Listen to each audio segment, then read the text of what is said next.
देव उठनी एकादशी इस बार 15 नवंबर की है, यानी कि कल के दिन है। इसी दिन देव उठ जाते हैं, जिसके कारण सभी शुभ और मांगलिक कार्य फिर से शुरू हो जाते हैं। तो दोस्तों, इसी दिन पर कुछ ऐसी खास चीजें भी की जाती हैं जो अगर कर ली जाए तो इससे जीवन में जो भी आपकी मनोकामना होती है, जो भी आप चाहते हैं, वह सभी कुछ आपके जीवन में निश्चित ही आता है। बहुत सारे लोग अपने जीवन में धन की समस्याओं से परेशान रहते हैं, कर्ज की समस्या उन्हें बहुत ज्यादा रहती है, या फिर शत्रु उन्हें परेशान करते हैं। तो आपको बता दें कि देव उठनी एकादशी एक ऐसा दिन है कि यह गुरु ग्रह को बलवान बनाने के लिए सबसे ज्यादा खास और विशेष दिन बताया गया है। एकादशी का दिन भगवान विष्णु का दिन होता है और गुरु ग्रह के कारक देव भी भगवान विष्णु ही हैं। बिना भगवान विष्णु की कृपा के इसीलिए सांसारिक सुखों की प्राप्ति नहीं हो पाती है।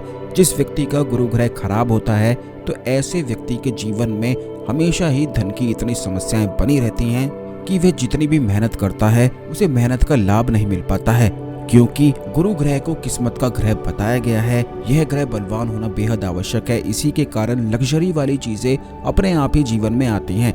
जिन लोगों का गुरु ग्रह बलवान होता है तो ऐसे लोग जहाँ भी बैठ जाते हैं वहीं पर सब कुछ अपना बना लेते हैं, अपनी संपत्ति बना लेते हैं। चाहे उनके हाथ बिल्कुल खाली ही क्यों ना हो, लेकिन उनके हाथों में ऐसा जादू होता है गुरु ग्रह की कृपा के कारण कि सुख, संपत्ति और सांसारिक जीवन का बिल्कुल संपूर्ण आनंद वह लेते हैं। तो दोस्तों, आज के इस वीडियो में हम आपको बताएंगे कि देव उठनी एकादशी पर वह कौन कौन सी चीजें हैं जो खास पेड़ों से आपको प्राप्त हो सकती हैं और इन्हें लाकर आप अपने घर में स्थापित करते हैं तो इससे पितरों का आशीर्वाद तो आपको मिलता ही है, बल्कि धन की सभी समस्याएं खत्म हो जाती हैं। गुरु ग्रह बलवान हो जाता है, जिससे शत्रु भी प्रबल आपके सामने नहीं रह पाते हैं। गुरु ग्रह की सबसे अच्छी खासियत तो ये है कि जिस व्यक्ति का गुरु ग्रह बलवान होता है तो ऐसे व्यक्ति के चाहे कितने भी शत्रु ही क्यों ना हो जाएं और सारे एक साथ भी क्यों ना मिल जाएं, लेकिन उस व्यक्ति का कुछ भी बाल भी बांका नहीं कर पाते हैं।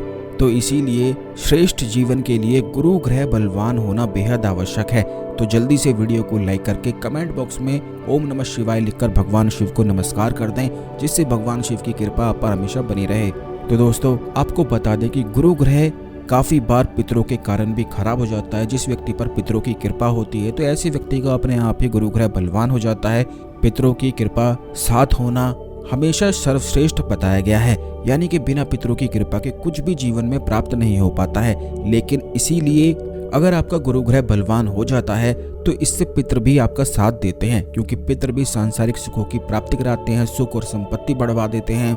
और जितने भी आपके ऊपर कष्ट आने वाले होते हैं, क्योंकि पितरों की यह खासियत होती है कि वे अपने बच्चों को बिल्कुल भी कष्ट में और दुख में नहीं देख पाते हैं, और बच्चों पर अगर कुछ कष्ट या दुख आने वाले होते हैं तो उन पर ना आकर वे पितर अपने ऊपर ले लेते हैं। इसीलिए भी पितरों का साथ होना बेहद आवश्यक है। और जिस व्यक्ति के पितर उसके साथ हैं तो ऐसे व्यक्ति का काल भी कुछ नहीं बिगाड़ पाता है।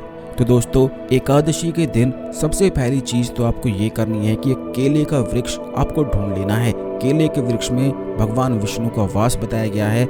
यह जो पेड़ है यह सुख, संपत्ति, वैभव को बढ़ाने वाला होता है। इस पेड़ में सभी सुख के देवी देवता निवास करते हैं। इसीलिए इस वृक्ष को रोज जल देने वाला व्यक्ति कभी भी अपने जीवन में निर्धन रह ही नहीं सकता है। अब दूसरी चीज ये है कि देव उठनी एकादशी पर संपूर्ण देवी देवता सबसे पहले इस वृक्ष से होकर ही गुजरते हैं।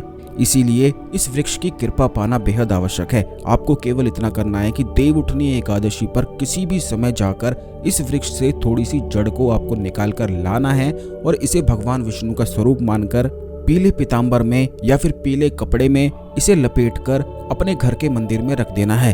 धूप दीप आदि पूरा दिन एकादशी के दिन यह जलानी है और चंदन का इत्र इस जड़ पर लगा देना है। अब आप ये समझ लें कि मात्र इतना छोटा सा प्रयोग करने से जीवन में इतनी सुख, संपत्ति और वैभव आपके बढ़ जाएगा कि साक्षात भगवान विष्णु आपके घर में निवास करने लग जाएंगे। यह इतना आसान सा प्रयोग है कि अगर सच्ची भक्ति से, सच्चे प्रेम से जो कोई भी व्यक्ति करता है वह बिल्कुल भगवान विष्णु की कृपा से वंचित रह ही नहीं सकता है। और जिस व्यक्ति पर विष्णु भगवान की कृपा हो जाए तो ऐसे व्यक्ति के जीवन में धन की समस्याएं हो ही नहीं सकती हैं। अगर आप कर्ज से परेशान हैं तो इस प्रकार देव उठनी एकादशी पर इस जड़ को प्राप्त करने से और अपने पास हमेशा रखने से ऐसे अवसर और ऐसे योग बनेंगे कि कर्ज से आप बहुत तेजी से निकल जाएंगे। जैसा कि हमने पिछले वीडियोस में ही बताया है कि कर्ज एक उस शत्रु के समान है जो तिल तिल करके मारता है। यानी कि जिस भी व्यक्ति के जीवन में कर्ज होता है, ऐसे व्यक्ति सही से खा भी नहीं पाता है, ना ही सही से सो पाता है, बिल्कुल घुट घुट के मर मर के ही वह जीता रहता है।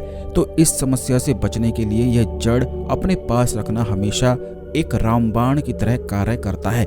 लेकिन इस बात का ध्यान रखें कि केवल 6 महीने तक ही इस जड़ को आप अपने पास रख सकते हैं, लेकिन उसके बाद इसे आपको बहती हुई नदी में प्रवाहित कर देना है और दोबारा फिर इस प्रयोग को आप कर सकते हैं। जैसे होली आती है उस दिन भी आप इस प्रयोग को कर सकते हैं, दिवाली वाले दिनों पर या फिर कृष्ण जन्माष्टमी जैसे होती है उन दिनों पर फिर इस प्रयोग को किया जा सकता है। देव उठनी एकादशी बिल्कुल इसी तरह से एक त्योहार की तरह होता है, क्योंकि इसी दिन संपूर्ण देवी देवता जागृत हो जाते हैं और यही वो दिन है जिससे शुभ मंगल कार्य भी शुरुआत हो जाती है।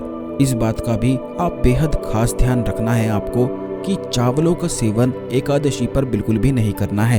काफी लोग ऐसे होते हैं कि एकादशी का व्रत रखते हैं और साथ में पूरी, कचौरी, खीर, फल फ्रूट आदि इतने सारे खाते हैं और फिर बोलते हैं कि भगवान हमें मना नहीं करता है खाने के लिए। लेकिन उन्हें इस बात की जानकारी नहीं होती है कि व्रत को व्रत की तरह जब रखा जाता है तभी वह लाभ देता है। यानी कि व्रत एक उस तरह का नियम है जिस दिन आप अपने आप को संयम में लेकर आते हैं। आपने खुद भी बहुत सारे ऐसे लोगों को देखा होगा कि व्रत रखते हैं, पूरी, कचौरी, खीर, लड्डू और ना जाने क्या क्या वे खाते ही रहते हैं और उनसे अगर कोई कुछ बोल दे तो फिर वह ये बात आपको बता देंगे कि भगवान तो मना नहीं करते हैं। तो आपको बता दें दोस्तों कि व्रत जो है बिल्कुल व्रत की तरह ही अगर रखा जाए निराहार रहकर, तभी वह जीवन को सर्वश्रेष्ठ बनाता है। भगवान तो व्रत रखने को भी नहीं कहते हैं, यह तो आप खुद रखते हैं अपने जीवन को सर्वश्रेष्ठ बनाने के लिए। पुराने जमाने में व्रत जो निकाले गए थे वे इसीलिए निकाले गए थे जिससे शरीर को, दिमाग को संयम में लाया जा सके, क्योंकि शरीर, दिमाग अपना ही काबू में नहीं रहता है। तो व्रत ही वह संकल्प होता है, वह नियम होता है जो आपको नियम में लाता है, आपको बांधता है और कंट्रोल में करता है। तो यह जितनी भी बातें हमने आपको बताई हैं, इन सभी बातों का बेहद ध्यान रखें। ओम नमः शिवाय, हर हर महादेव।